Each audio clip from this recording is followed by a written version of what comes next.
YouTube's copyright rules are getting more intense, and YouTube is really enforcing these rules to the point that some YouTubers are staying away from using any copyrighted material whatsoever in their videos. But there are some YouTubers out there that are getting around the new copyright rules by incorporating a new technique into their videos. Welcome back to InformOverload, the news channel for people who find CNN boring. My name is Charlotte, hit that subscribe and follow the IO team on Instagram. So if you're familiar with TikTok, formerly Musical.ly, you know that a hefty chunk of the videos that are uploaded to the app include copyrighted material.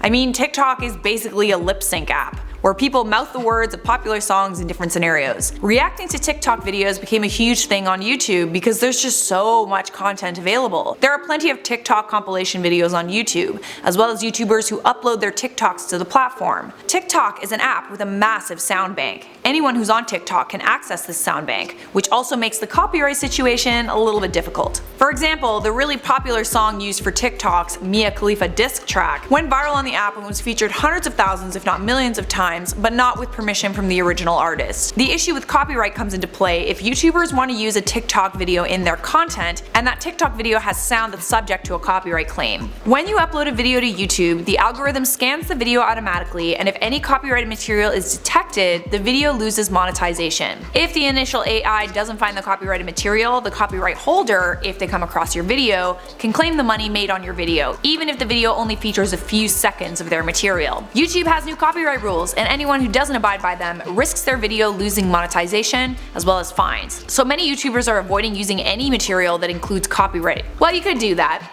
Or you could do this. There are some YouTubers that are finding a way around the new copyright rules. Curtis Connor and Danny Gonzalez have started incorporating Tune A Capella. So basically they're subbing out the copyrighted material with a cappella lyrics and beatboxed melodies. The results are pretty hilarious, to be honest, and super creative. The audio of the TikToks are essentially replaced with a bad cover song. There's a reason why YouTubers can get away with this. As Pitchfork explained, fair use dictates that the creators have the right to public performance, the composition of the song, which is typically owned by the songwriter or their publisher, and also the right to mechanical reproduction, which is the recording itself that's usually owned by the label. But there are other instances where there's not a whole lot that YouTubers can do about a copyright claim, even if they sing a cappella.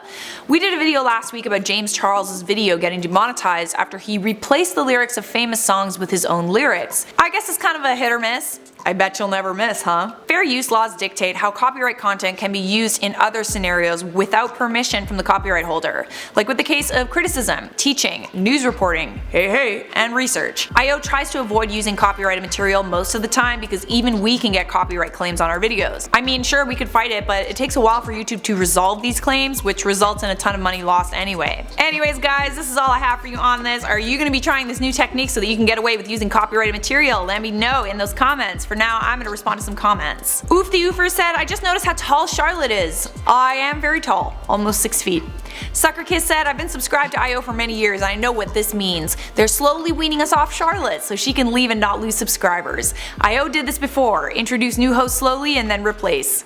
Hate to break it to you, Sucker Kiss, but you're wrong here. I'm not leaving. In fact, I've actually taken on more responsibilities since Haley left. We featured Jocelyn in one of our newer videos because we're trying to get our new channel, Top 10 Beyond the Screen, off the ground. Snowy Sky said, IO keeps adding people. We just need Charlotte and Johnny. I can no spell good.